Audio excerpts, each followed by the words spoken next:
I hope you people appreciate what I do for you. Of all the crap stuff in wrestling I've reviewed on this show, this one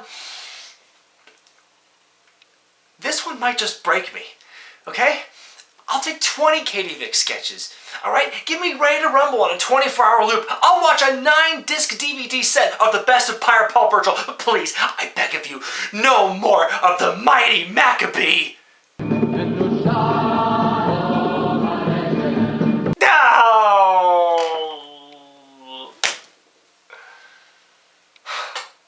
It's time for the second edition of Grand Masters of Wrestling.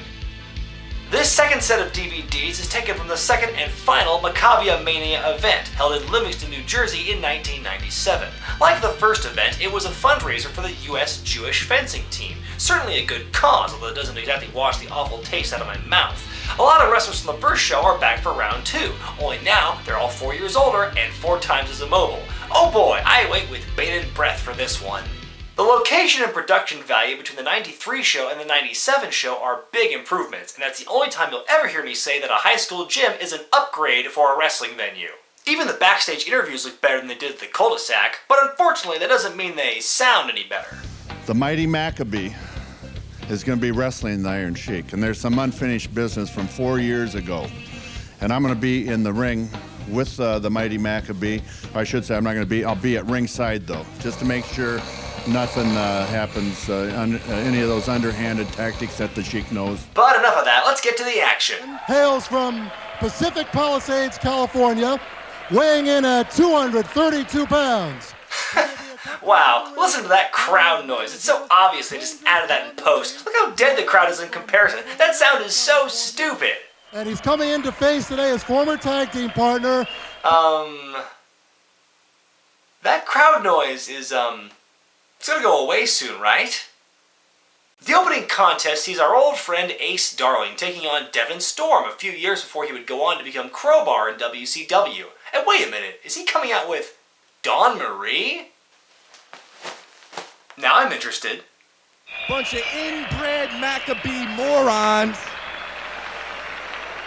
Have any idea how lucky you all are that myself and Dangerous Dawn came out here? Okay, we're only 5 minutes into this DVD and this fake crowd noise is killing me. Why would they be cheering a heel promo? Was it too much trouble for the editors to find some booing sound effect? Omansky loves to bring up the last MaccabiahMania. It makes sense since you should obviously try and bring up past shows to continue storylines, but not when the show is 4 years old. The last time you were here, I saw you in action. You did beat a high-flying opponent. I didn't like the way you did it. You used a hidden object. Some of you saw him here in Livingston 4 years ago. Dude, I can't remember what I did 4 days ago. You think these bored-looking kids are going to remember that show all the way back then? Our next match features Iron Mike Sharpe, aka even fatter David Hasselhoff, versus King Kong Bundy. Bundy was a last-minute replacement after Kamala no-showed the event. Kudos to Bundy for being willing to make it out there, though it looks like he'd rather be anywhere else than in Livingston. Perhaps he'd be happier slamming the crap out of midgets. Here's one more casualty of this stupid piped-in crowd noise, Sharpe's grunting. I'm actually pining for all that noise compared to what they have on loop here.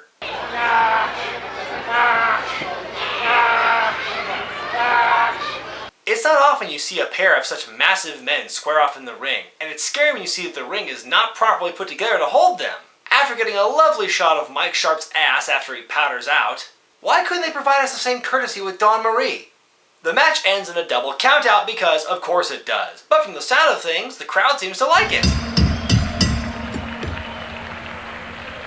That noise will haunt my nightmares. The disc ends with an awesome match between Jimmy Snuka and some guy called the Metal Maniac.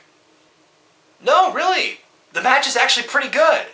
Maybe my standards have plummeted after watching 3 DVDs worth of horseshit, but this match really has it all. Sure, the Metal Maniac is kind of a schlub and I don't really get his gimmick, but he works really well with Snuka, who's still in good enough shape to be able to bump effectively and have a decent match, something most of the other big names on this card can't do. Snuka wins after both guys tell a really good story in the match.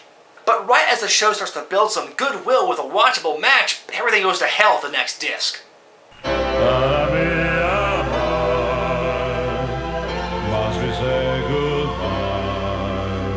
Oh, no.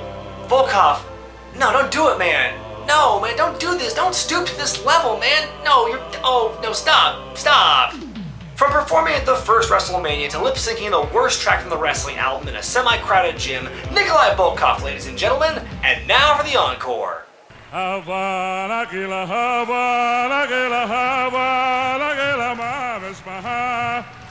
Well, keep going with what works, I guess.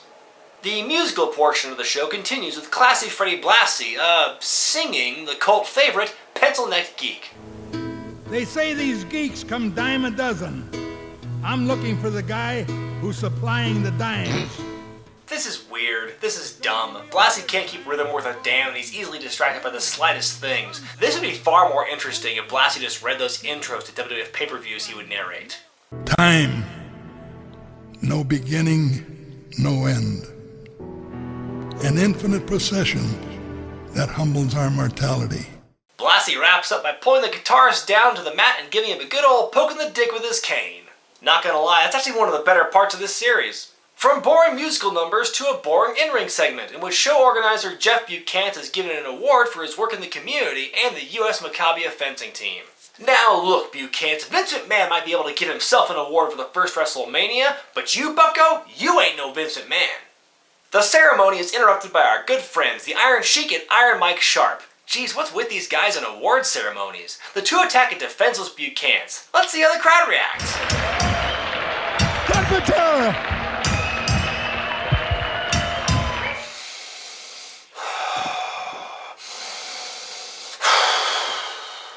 We finally get to the first actual wrestling match on the disc, in which we see Nikolai Volkoff come back from his musical masterpiece to take on Bam Bigelow.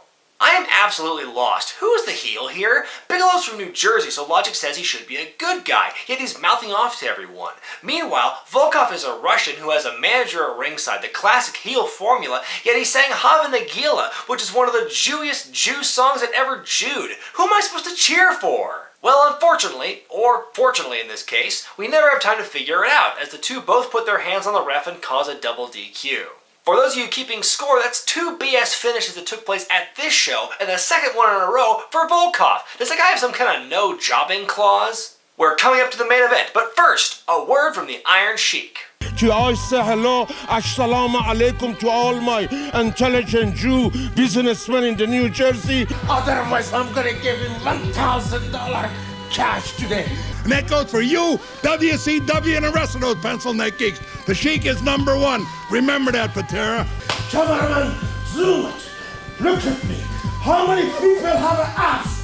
Look, Iron Sheik. Zoom it, cameraman. Former WWF champion, the Iron Sheik. Well, folks, here we are. The main event. It's the Iron Sheik putting his fictitious Maccabee championship on the line against No! You know what? No, I'm done. I can't take this anymore. This show is bad enough as it is already, but I'll be damned if I have to sit through another Mighty Maccabee match. You know what? I'm gonna leave. You watch the Mighty Maccabee match. I'm gonna do a whole bunch of things I would rather do than watch the Mighty Maccabee match. I'll be back. You just sit tight. And watch this. I'll be back because I can't take this anymore.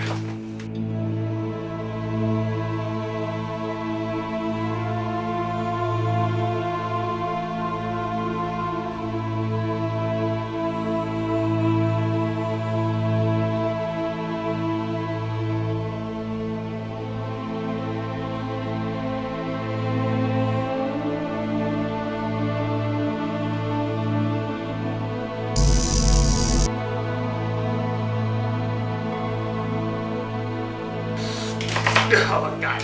Oh, God. Oh. Yeah, hello. I'm calling about my cable bill. I think it's way too high. I need to... Yes, I'll hold. We now return to the Gilmore Girls Marathon. Okay. All right, I'm back. Where are we now? Lock up again. Oh, what happened? Now Maccabee showing a little strength, throwing the Sheik off. What? You've been doing shtick this entire time? For God's sakes, get the match over with already! The guy had 4 years to get better in the ring, and he's actually worse now. When it comes to selling, he makes John Cena look like Ricky Morton. When he's not conferring with Patera or flopping around like a dead gefilte fish, all this guy ever does in the match is hit the Iron Sheik with a chair, then take a victory lap and high-five the fans. But one chair shot from Iron Mike Sharpe on the Maccabee, and the match ends in a DQ. Why does he get such special treatment, just because he's one of the chosen people? The Maccabee refuses to let the match end this way, however, and offers to unmask himself in exchange for 5 more minutes with the Sheik. No! Damn it, this match has gone on long enough! What are you trying to do, torture us? The belts. He's got another mask. Russo! The mighty Maccabee overcomes more adversity than Daniel Bryan did at WrestleMania 30, knocks Cheeky Baby out with a fencing mask to the dome, and wins the coveted fake Maccabee Championship. Oy vey, we're finally done. Oh man, I feel like I just got out of prison or something. That match was the worst thing I've ever seen in my life, okay? That is what drove the Iron Sheik crazy, okay? It wasn't the decades of drug abuse, it wasn't the unfortunate tragic death of his daughter, no, it was this match against the mighty Maccabee that turned the Iron Sheik into the crazy old grandpa that we all now know and love. Look, I get it, Buchanan. You're living out your childhood dream. You're raising money for a good cause, it's not really hurting anyone, etc. But I would get more enjoyment from eating a 3-week-old piece of matzah than watch this crap.